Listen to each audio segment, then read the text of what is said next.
No es casualidad que mi hermano y siervo David, digo Iván, David, ya te he profetizado, haya hablado del arca del pacto, de la presencia de Dios, porque hoy quiero hablaros sobre la presencia. Amén. ¿Y cuántos saben que necesitamos la presencia de Dios en casa? Madre mía. ¿Cuántos pueden decir por su boca que necesitamos la presencia de Dios en casa? Es imposible caminar, respirar, poder ver cuando conoces la presencia y en cualquier momento te apartas de ella. Cuando uno se enamora de la presencia, sabe que la presencia son sus manos y sus pies. Y hoy voy a predicaros que necesitamos la presencia de Dios en casa. Bendito eres, Jesús. Siento a Dios. Todo el que tenga la palabra del Señor, que me acompañe a Primera de Crónicas, capítulo 13, versículo 3. Y vamos a leerla todos juntos, si os parece bien, ¿vale?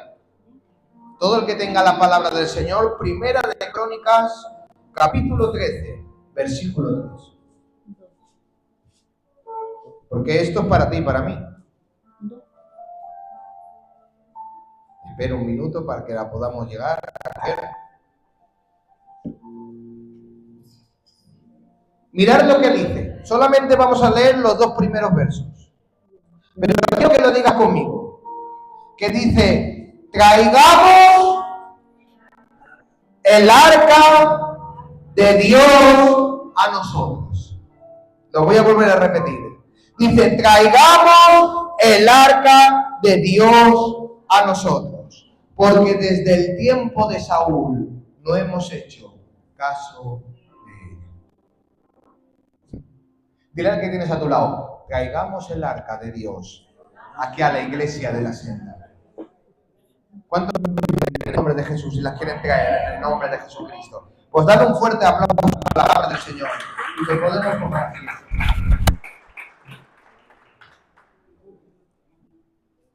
Traigamos el arca de Dios a nosotros. Yo leyendo este versículo me impactaba y me llegaba al corazón a la vez, porque decía: el que está narrando en ese momento, el que está hablando en ese momento, es un joven que conforme lo coronan como rey, lo primero que dice es que tenemos que traer la presencia de Dios a nosotros. Este joven llamado David,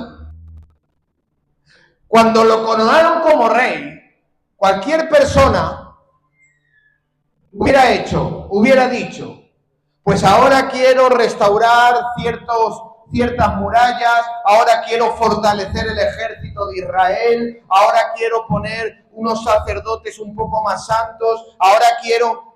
Cualquier rey hubiera mirado lo terrenal, hubiera expuesto algo para el pueblo de Israel, como el ejército, como fortalecer las murallas, como buscar algún lugar o algo para poder hacer crecer el pueblo en los temas alimenticios, como eran aquellos tiempos. Pero no, este rey no pensó en lo terrenal o en lo carnal o en lo material. Este rey lo primero que dijo: traigamos aquí el arca de la presencia de Dios, porque este rey, lo primero que conforme le pusieron la corona, ¿qué fue lo que miró? Lo espiritual. Porque desde tiempos de Saúl se han olvidado de ella. Ay, Dios mío. Y a mí me impactaba. Porque lo primero que hace David es decir: aquí tiene que estar su presencia. Yo no puedo reinar sin su presencia. Yo no puedo dirigir sin su presencia. Yo no puedo caminar sin su presencia.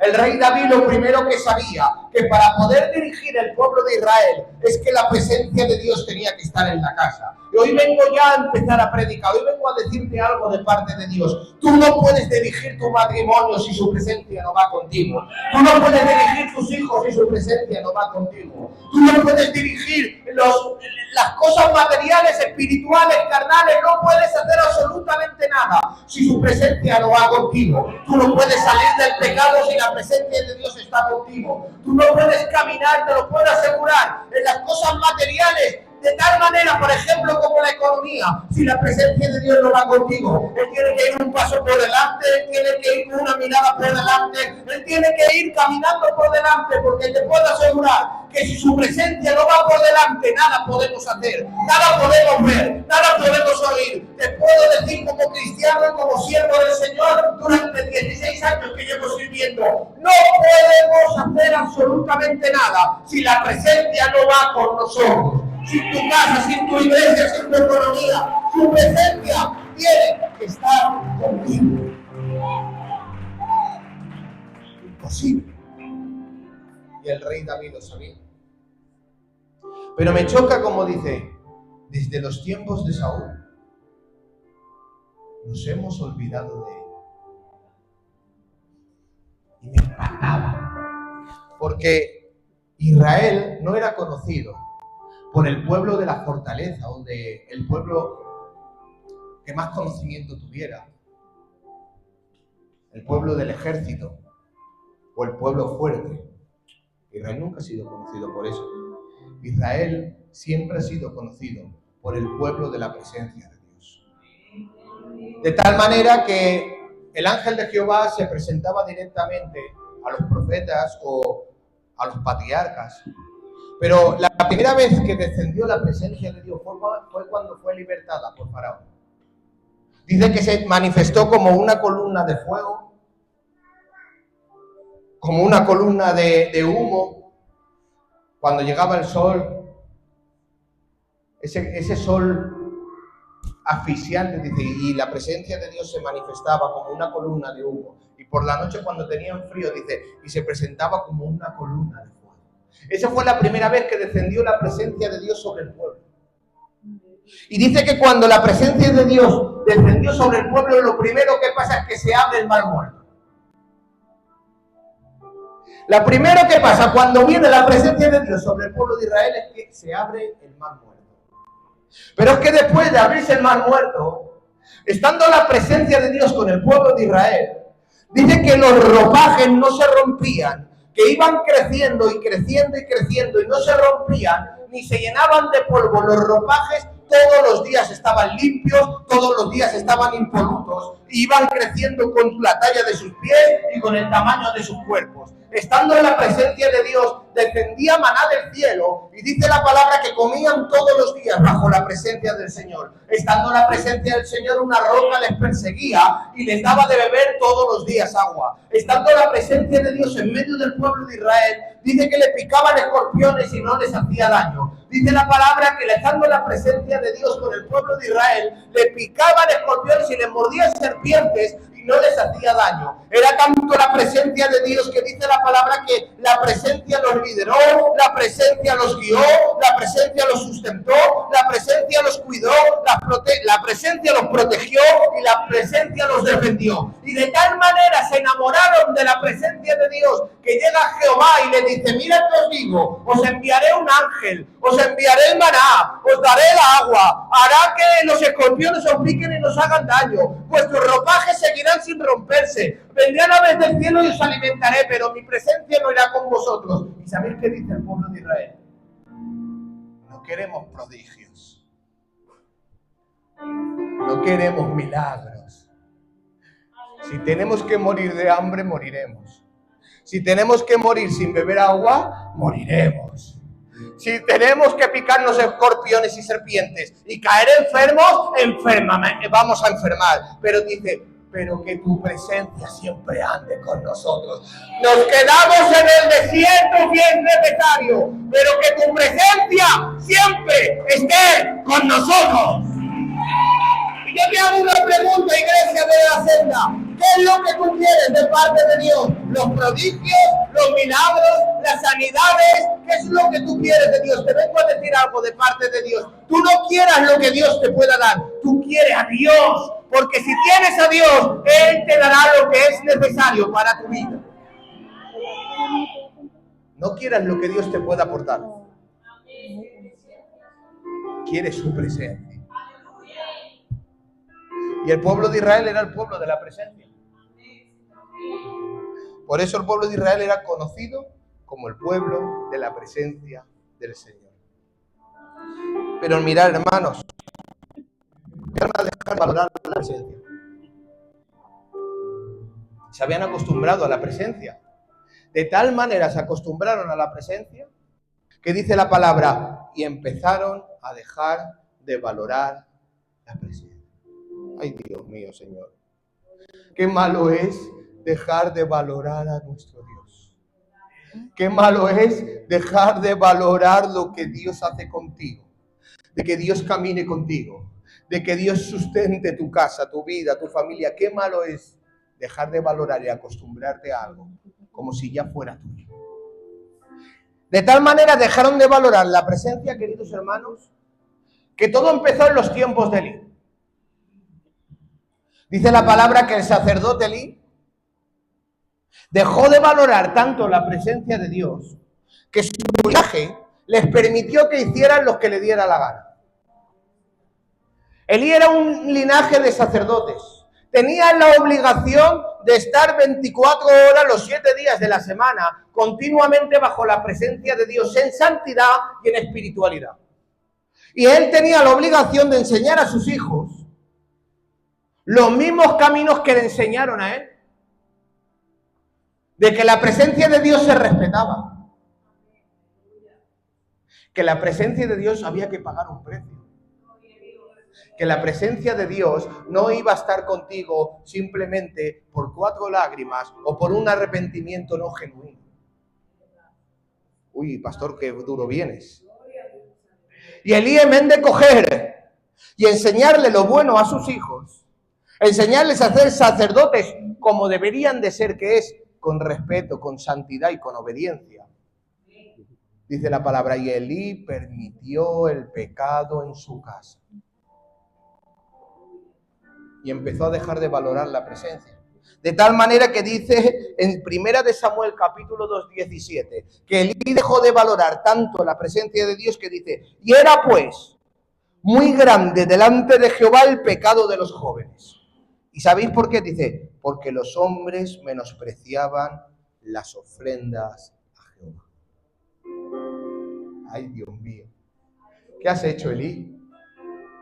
¿Qué has hecho? Si tú estás haciendo las cosas bien, si eres un sacerdote de Dios, que te guardas bajo la presencia, que intentas santificarte, pero que has formado, Elí, que le has permitido a tus hijos que hagan lo que quieran, conforme quieran y les dé la gana. Que no te estás dando cuenta que para tener la presencia de Dios en casa no solamente eres tú. Que para tener la presencia de Dios en casa tienes que enseñar que en casa manda Dios. Porque como dijo el apóstol Pablo, tus hijos se sometan a tu mujer y tu mujer se someta al varón y el varón se someta a Dios. Hay una jerarquía, hay una dirección, hay un formato que Dios quiere. Dicho de alguna manera, Dios tiene que ser la cabeza de tu casa. Entonces tú tienes la obligación, yo hablo como esposo, de enseñarle a mi mujer que por encima de ella está Dios. Y tengo que enseñarle a mis hijos que por encima de ellos está Dios. Entonces mis hijos no pueden actuar como quieran, conforme quieran y le dé la gana. Mi mujer también tiene que entender que el servicio al Señor está por encima de mi amor, de ella, porque yo amo más a Dios que a toda mi casa. Esa es la obligación de un cristiano, esa es la obligación de un hijo de Dios. Del que se enamora de Dios entiende que su familia está como segundo lugar, porque Dios no es algo más importante, Dios es único. Hay cosas importantes en la vida. Yo amo mucho a mi casa, a mis padres, a mis sobrinos, a mis hermanos, los amo con locura, daría la vida por cada uno de ellos. Pero ellos saben que Dios está por encima de ellos. Y que no me hagan elegir. No, tú no me haces elegir.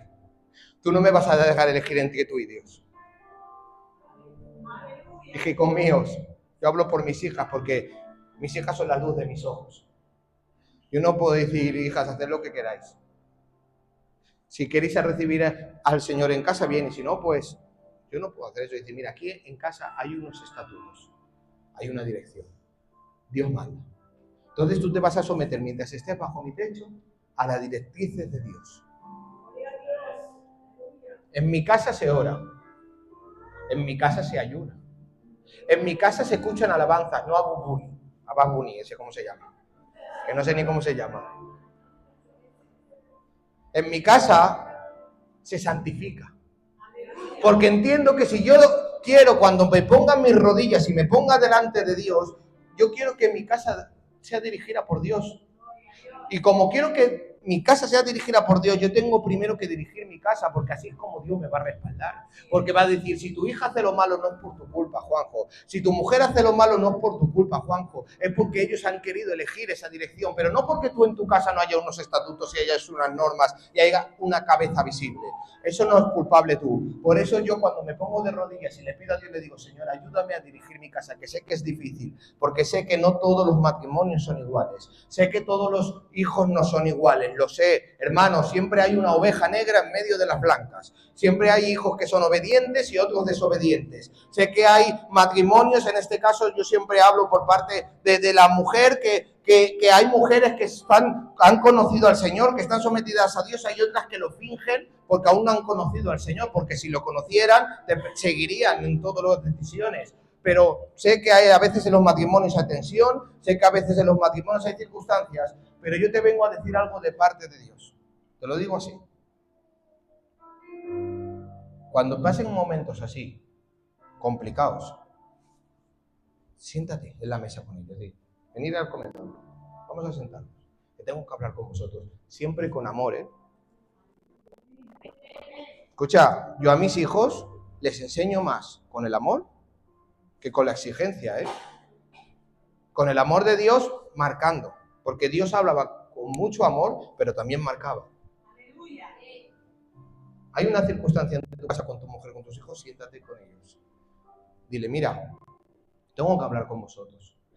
¿Vosotros creéis que en este área está el Señor? Os pregunto. ¿Vosotros creéis que en esta dirección está el Señor?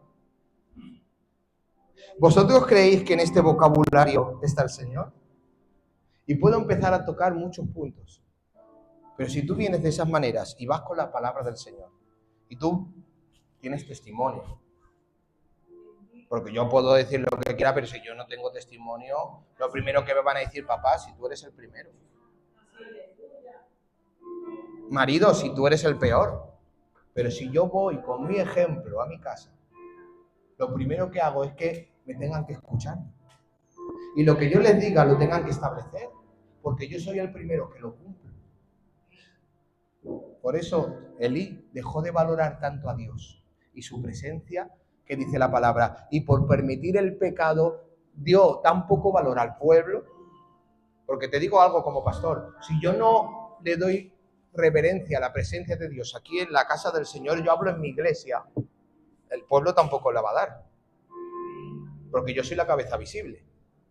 Queramos o no queramos, pastores, líderes, sois las cabezas visibles. Si tú no tienes testimonio, dirección, educación, visión en la casa de Dios, no esperes que las demás, en este caso las ovejas, la tengan también.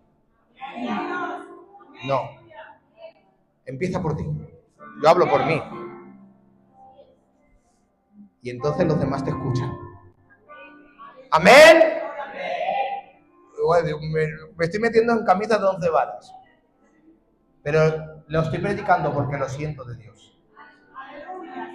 Y Elí dice, y permitió tanto el pecado en su casa, que dice que menospreciaban las ofrendas a Jehová. Y por permitir el pecado en su casa, dice, siendo los sacerdotes los hijos, murieron y murió Elí y se perdió todo el sacerdocio, de tal manera que ya no hubo estirpe sacerdotal por parte de Elí. Desapareció totalmente lo que era el sacerdote de Elí, de su familia, de sus hijos, teniendo que ser él el que tenía que ungir a David, teniendo que ser él el que tenía que hacer las cosas conforme la voluntad de Dios, se perdió. No pierdas la presencia de Dios por permitir el pecado en tu casa.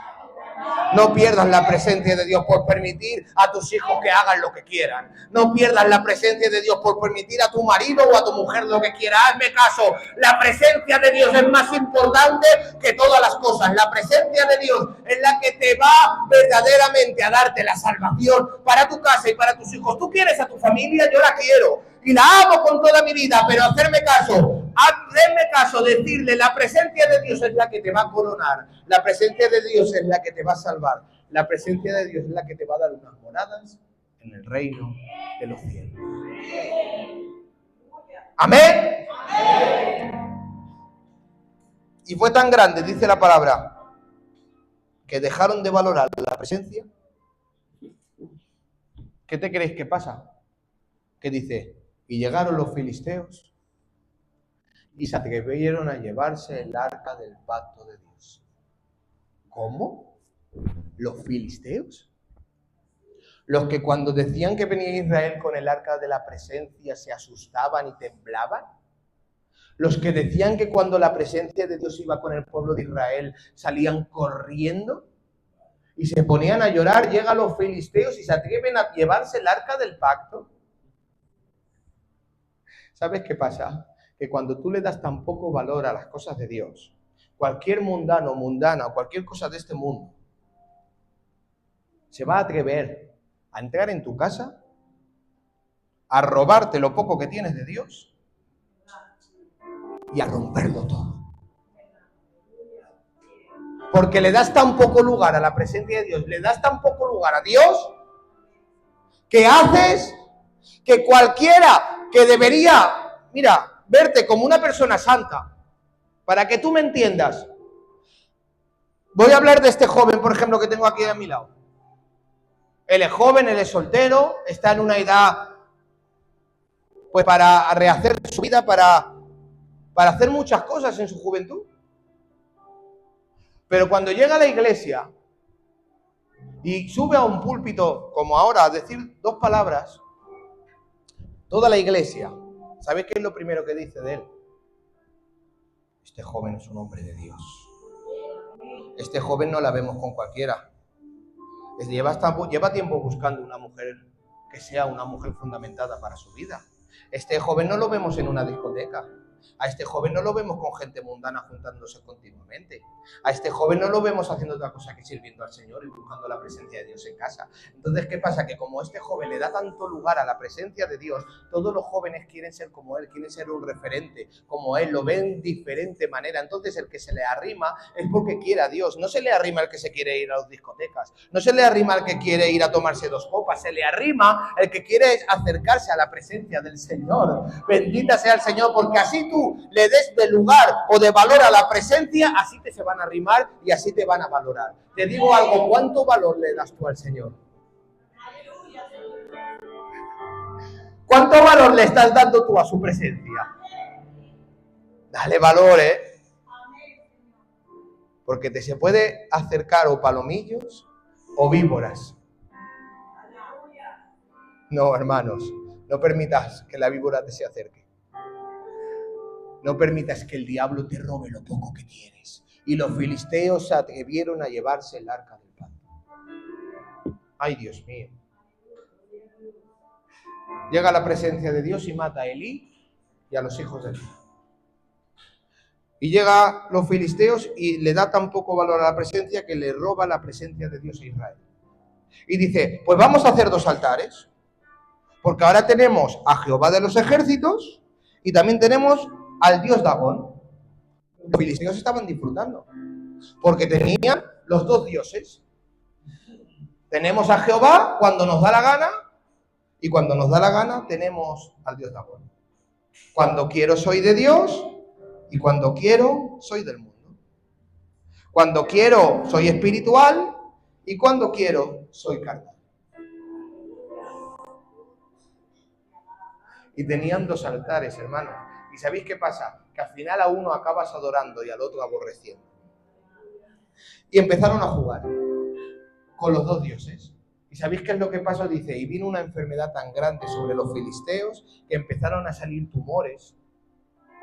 sin parar sobre el pueblo de filisteos, de tal manera que enfermaron tan grandemente que se dieron cuenta que era porque no se podía jugar con dos bandos.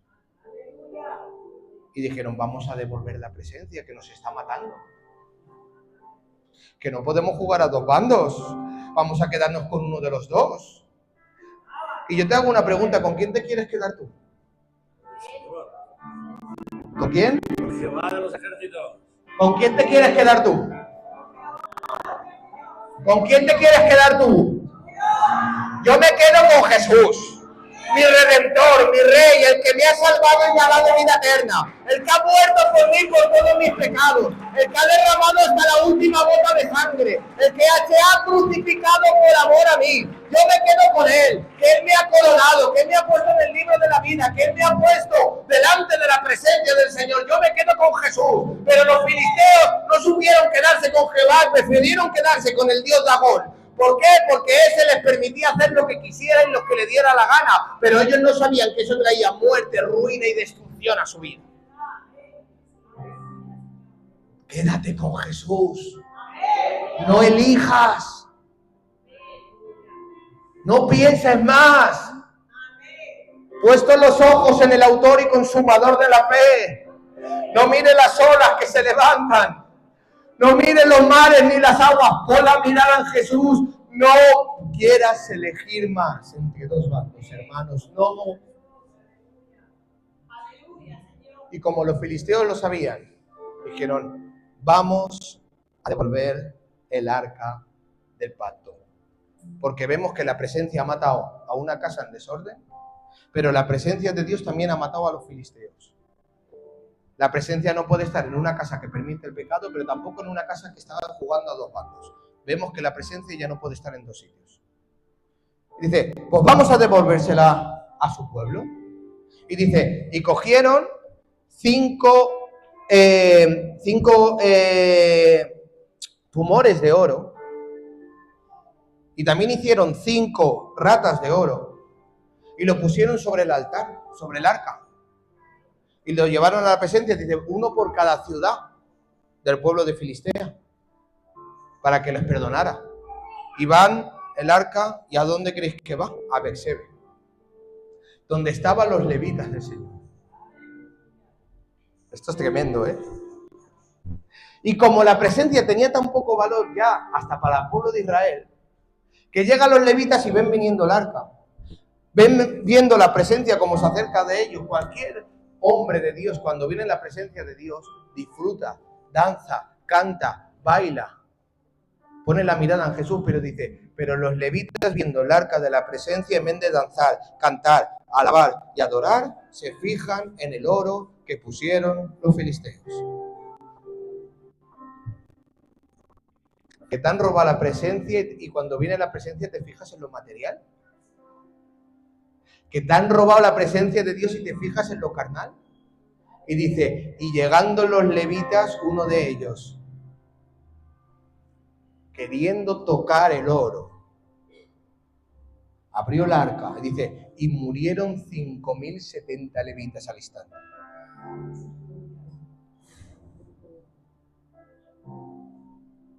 ¿Qué está pasando? Que la presencia ha matado a Elí y a sus hijos.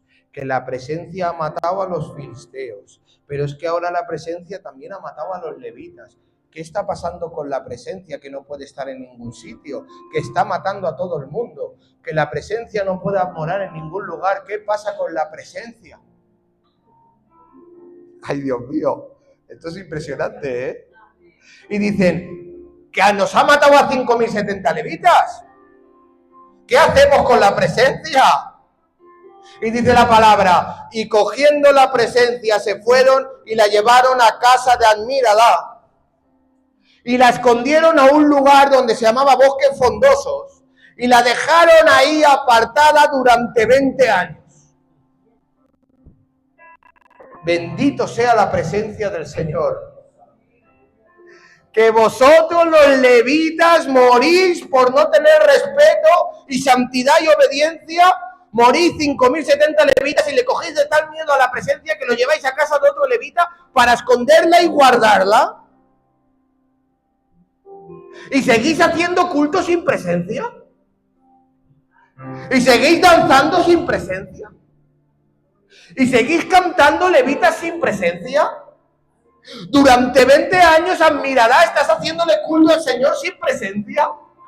Y cantando alabanza sin presencia. ¿Pero qué está pasando? Que la presencia mata a Elí, que la presencia mata a los filisteos, que la presencia mata a los levitas, que el pueblo de Israel guarda la presencia y sigue haciendo culto sin presencia, y sigue cantando sin presencia, y los pastores predicando sin presencia, y haciendo la indulgencia sin presencia. ¿Pero qué está pasando? Que la presencia no puede estar en ningún lugar, que la presencia no está en los cultos, no está en los levitas, no está en los sacerdotes. ¿Pero qué pasa con la presencia?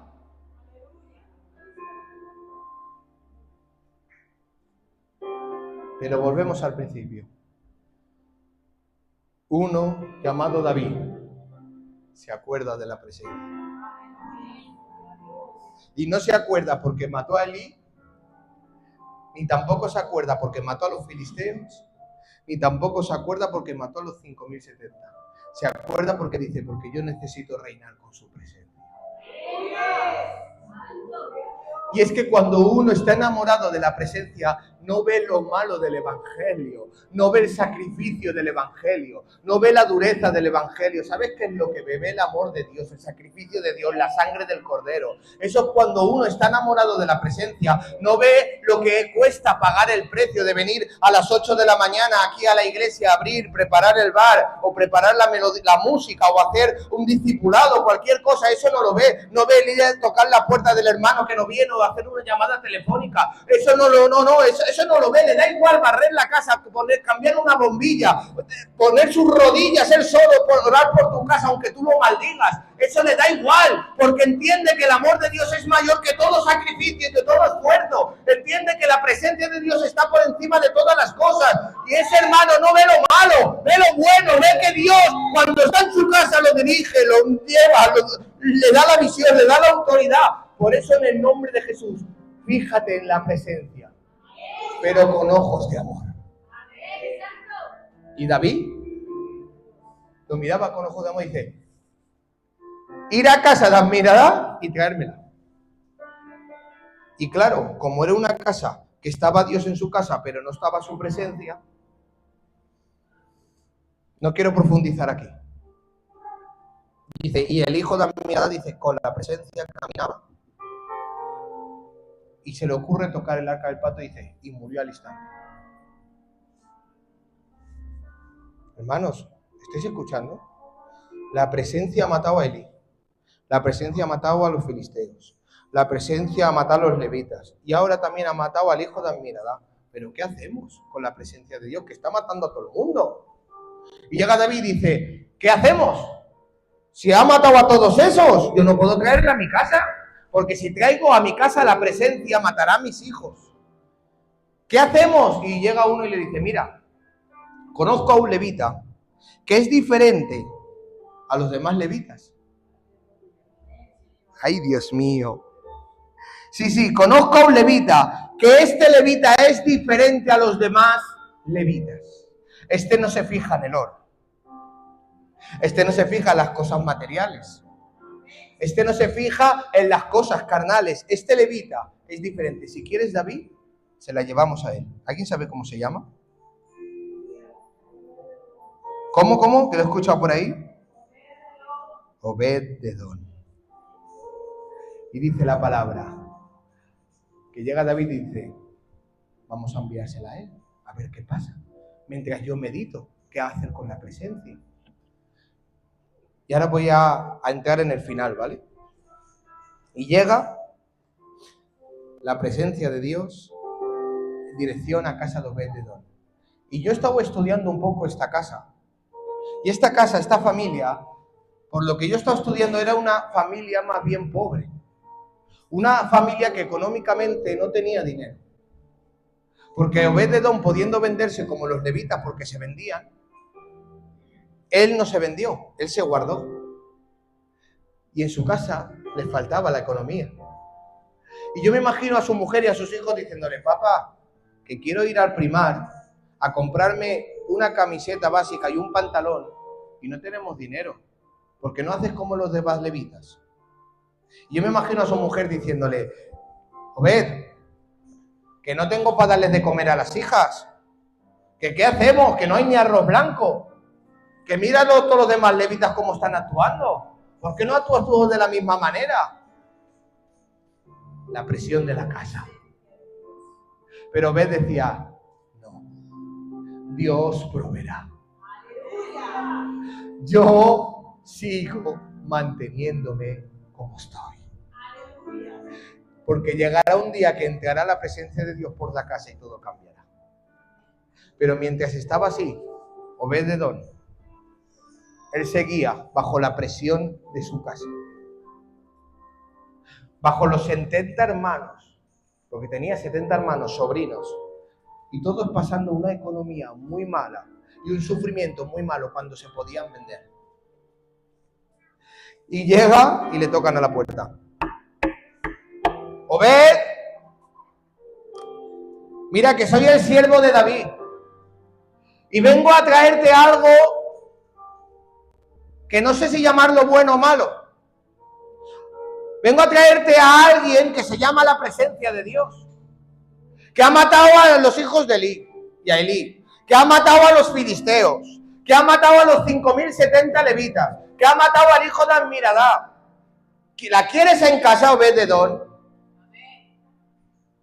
Y yo me imagino a Obed-Edom diciendo, es verdad que ha matado a Elí y a sus hijos, es verdad que ha matado a los filisteos, es verdad que ha matado a los levitas, es verdad que ha matado al hijo de Amminadab, pero yo tampoco soy como Elí, que permito el pecado en mi casa. Yo tampoco juego a dos bandos, que cuando quiero soy del mundo y cuando quiero soy de Dios. Yo tampoco me fijo tanto en las cosas materiales como los levitas, ni tampoco soy como la casa de Amminadab, que teniendo a Dios en casa no le hace caso. Yo no soy como ellos, yo me guardo, yo oro, yo busco, yo ayuno, yo vivo en santidad y en obediencia al Señor, y mis hijos y mi casa están sometidas al Señor. Pues claro que quiero la presencia de Dios en casa. Tráemela a mi casa, que la quiero ahí en el altar, en medio del comedor. Y ahí vamos a adorar, glorificar el nombre de Jesús.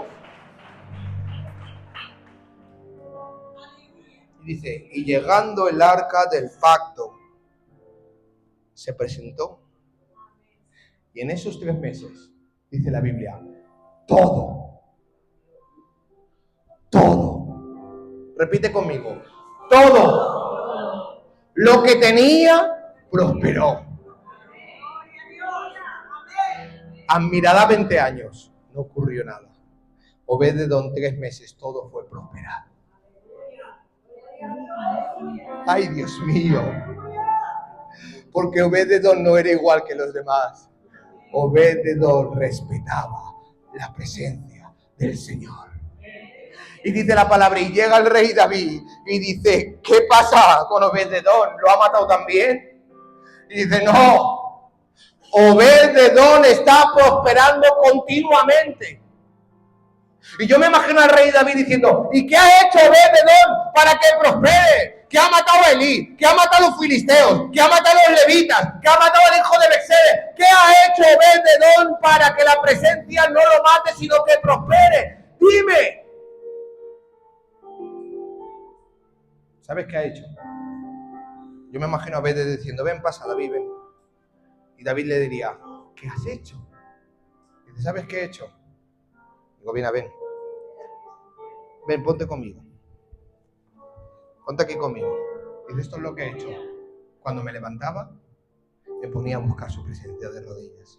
Pero ¿sabes qué he hecho? Por la tarde, después de comer, me ponía de rodillas también en su presencia. ¿Sabes qué he hecho? Por la noche, después de cenar, también me he puesto de rodillas. Dice, eso es lo único que he hecho, David. Aquí no he hecho protocolos, no he hecho tampoco danzas, como hacen los levitas, todo superficial, haciendo todos de una manera que con muchas banderitas, como hay en muchas iglesias, con muchas danzas. No, lo único que he hecho ha sido ponerme de rodillas y buscar su presencia, no he hecho nada más. Porque te digo una cosa, Dios no ve lo superficial, Dios ve el corazón. ¿Y sabéis qué pasó? Que llega David y dice, ahora es el momento que me tengo que llevar la presencia de Dios en casa. Ahora entiendo qué tengo que hacer con la presencia. Y tú dime, ¿y David por qué no sabía qué hacer con la presencia? ¿Sabéis por qué? Porque David nació en la era de Icabod. ¿Qué era esa? Esa era la era de la no presencia. David no conocía la presencia porque él viviera en la presencia. Él nació y creció en la época de la no presencia. Y tú me dices, ¿y cómo conocía David la presencia de Dios? Mirad, sí conocía David la presencia, que en el Salmo 84 dice, mejor un día en tu presencia que mil fuera de ella. O el Salmo 16, en tu presencia hay plenitud de gozo. Y tú me dices, David, si tú eres de la época de Icabod, que has nacido sin presencia, que has crecido sin presencia, y no sabes de la presencia, ¿cómo amas tanto la presencia y la quieres en tu casa? ¿Sabéis por qué? Porque en el Salmo 132 tenemos la respuesta. Mirad lo que dice. Entraré en la morada de mi casa, ni subiré sobre el lecho de mi estado. Ahí está diciendo que David no iba a hacer su casa hasta que la presencia no estuviera. No daré sueño a mis ojos, ni a mis párpados adormecimiento, hasta que haya lugar para Jehová, morada para el fuerte de Jacob. Y aquí viene el punto clave por qué David sabía de la presencia sin haber nacido en la presencia. Dice, he aquí, en Éfrata lo oímos. ¿Qué me estás diciendo? ¿David? Sí, que cuando David era un niño, llegó un anciano, una anciana, y se presentó en Éfrata, en la niñez de David, y le predicó de la presencia. Y le dijo a los niños que habían ahí, mirad, ¿sabéis que en mis tiempos había un lugar que se llamaba Arca? Y ese lugar, cuando iba la presencia, el Arca del Pacto con nosotros, se levantaban los enemigos y estando la presencia los derrotábamos. ¿Sabéis, niños, que cuando en mis tiempos, cuando yo era joven y estaba el Arca del Pacto, cuando teníamos una circunstancia, un problema y estaba la presencia con nosotros, se resolvía? ¿Sabéis, jovencillos de Éfrata, de que ahí hay un lugar que Dios puso llamada Arca del Pacto, presencia de Dios, que cuando iba con el pueblo de Dios los sustentaba, los cuidaba, los dirigía? ¿Sabéis que eso existía en medio de nosotros, aunque ahora no esté? Y en medio de esos niños en Éfrata estaba el rey David. Y el rey David fue creciendo y pastoreando con su mente de las historias de estos ancianos. Y decía, yo también quiero esa presencia en mi casa. Yo quiero la presencia que me cubra de todos mis enemigos. Yo quiero la presencia que me prospera. Yo quiero la presencia que me dirige. Yo quiero esa presencia que me han hablado mis ancianos. Y por eso el rey David, conforme lo coronaron, lo primero que dijo, yo quiero la presencia de Dios en casa. Yo quiero la presencia de Dios sobre mi pueblo. Porque un anciano o una anciana les predicó a sus niños que nada ni nadie te quite de predicar la palabra, hermanos, a todos los que no conocen de Dios. Porque igual como David supo de la presencia por un anciano o una anciana que les predicó en Éfrata, así tú puedes ser hoy un instrumento para alguien que necesita la presencia de Dios. Tú puedes ser un hermano o una hermana que puedes hacer que las personas que están ya en momento de suicidarse, de depresión, de tristeza, de rencor, de odio, tú puedes ser un instrumento, un camino para esas personas que lo necesitan. Que nada ni nadie te quite de predicar su palabra. Y dice la palabra, y David trajo la presencia del Señor.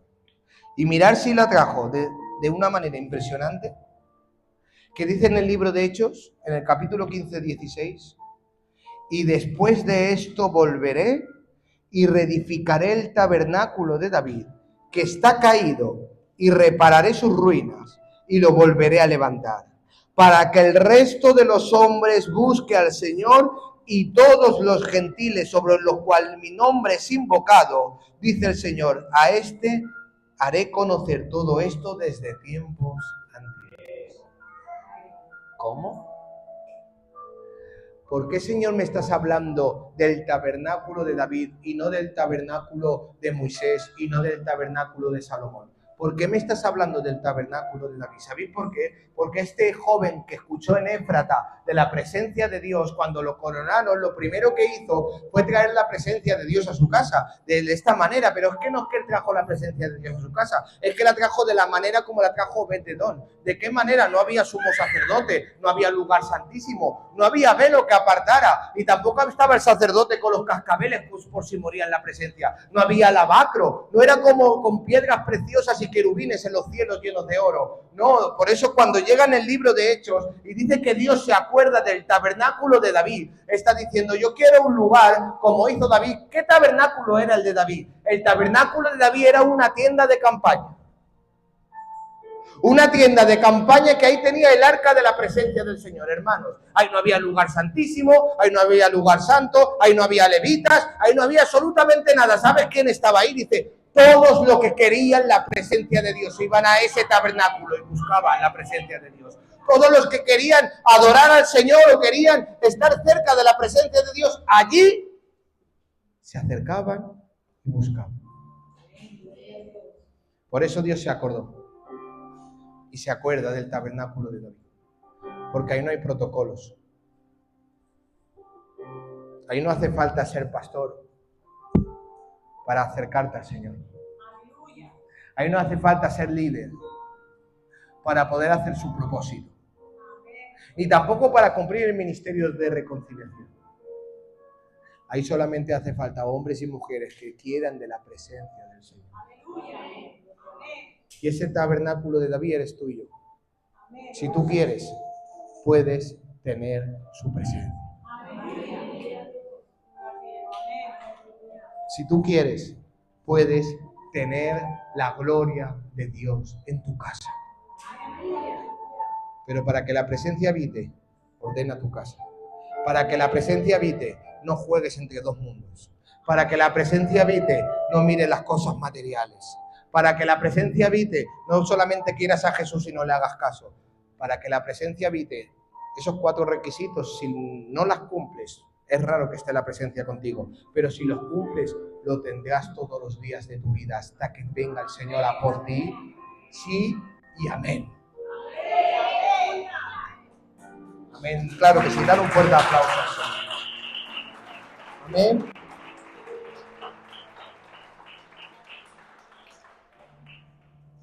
Y si no lo cumples, hoy estás a tiempo. ¿Cómo?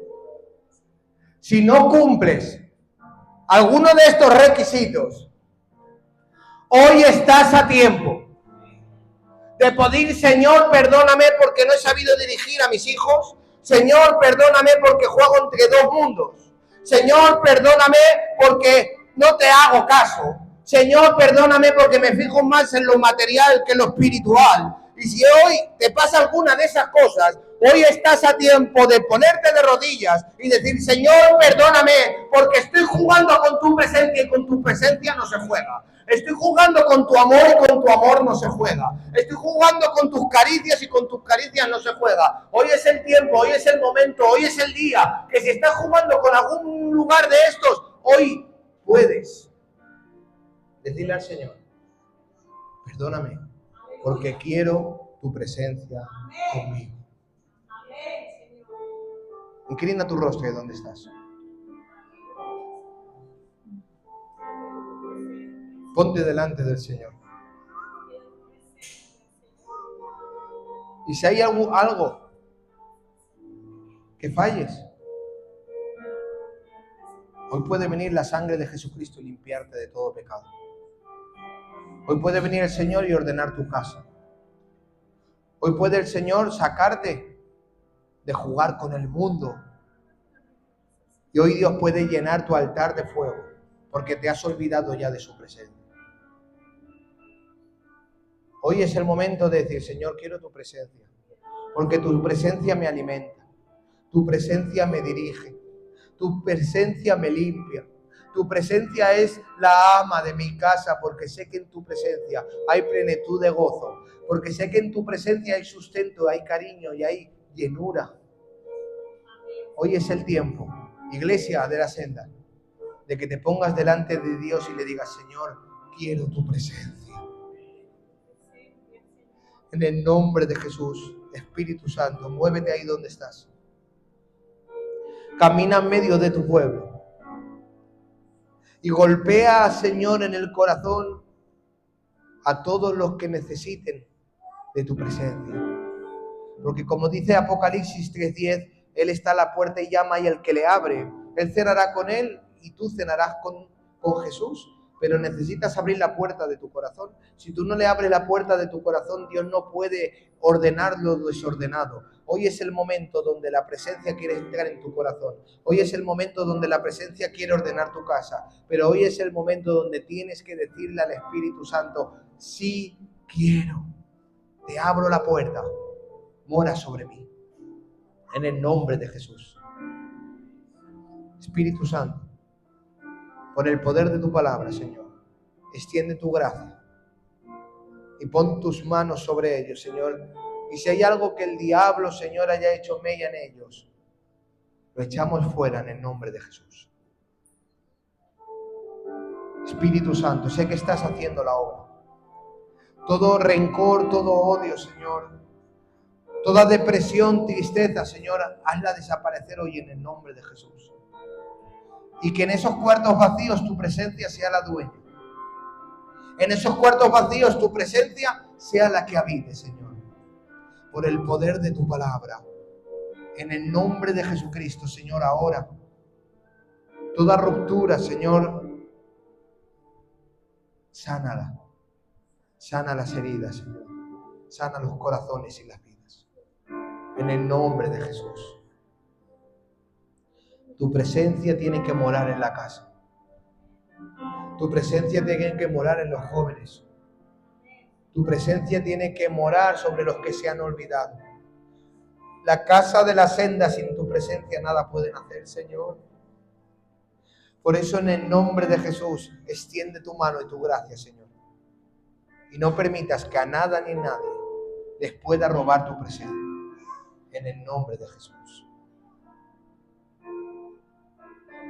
Yo no me puedo ir sin decir si alguien necesita que ore. Yo voy a orar por ti. Y voy a pedir al Espíritu Santo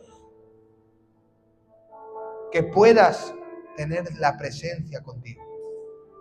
Que puedas volver a reconciliarte, que puedas volver a estructurarte, que puedas volver a amarle. Y si hay algún tormento o algo que el diablo esté haciendo sobre ti, hoy en el nombre de Jesús lo echamos fuera. Me voy a esperar un minuto ahí donde estamos. Y le vamos a pedir al Espíritu Santo, en el nombre de Jesucristo, que la presencia more contigo y en tu casa. En el nombre de Jesús. Toca las vidas, Señor, y toca ahora los corazones, Señor.